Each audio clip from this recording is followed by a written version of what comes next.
Le tournoi de Roland-Garros a commencé le 20 mai dernier et durera jusqu'au 9 juin prochain. Le journaliste sportif Nelson Montfort assurera les commentaires de l'événement de tennis sur France Télévisions, comme il en a l'habitude, et sera aussi aux premières loges pour couvrir les Jeux Olympiques de Paris, dont le coup d'envoi est prévu pour le 26 juillet. Interviewé par Le Parisien, ce vendredi 24 mai, l'ami de Philippe Candeloro a évoqué sa carrière, qu'il n'est pas prêt de voir se terminer, mais aussi accepté de revenir sur des anecdotes ayant jalonné son parcours. Il s'est notamment souvenu avec amusement des imitations qu'on a pu faire de lui, étant donné qu'il est devenu au fil des ans un personnage emblématique du milieu du journalisme sportif. Les chansonniers et l'autodérision font partie de la France.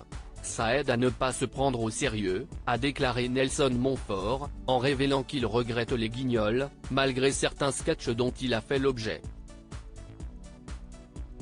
Et pourtant, il n'était pas très gentil, a-t-il reconnu, en précisant que petite, sa fille était traumatisée car, sa marionnette s'était pris un coup de poing par celle de Mike Tyson.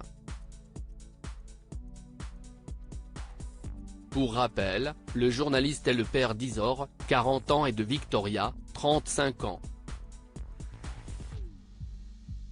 Un journaliste proche de l'un des auteurs des Guignols, mais au final, ils m'ont donné une image plutôt agréable, a-t-il conclu, en soulignant être resté proche de Bruno Gaccio, l'un des auteurs des sketchs de l'émission de télévision satirique diffusée sur Canal+ jusqu'en 2018.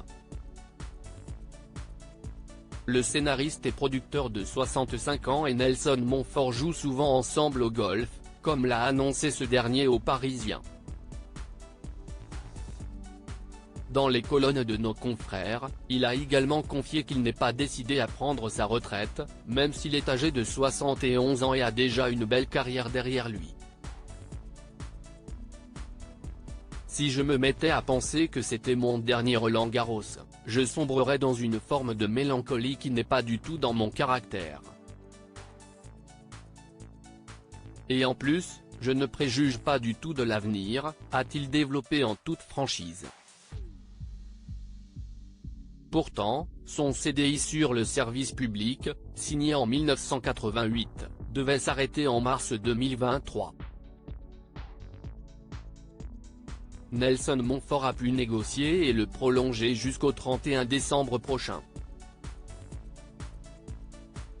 Article écrit avec la collaboration de 6 médias Crédit Photo, Guirec Coadic.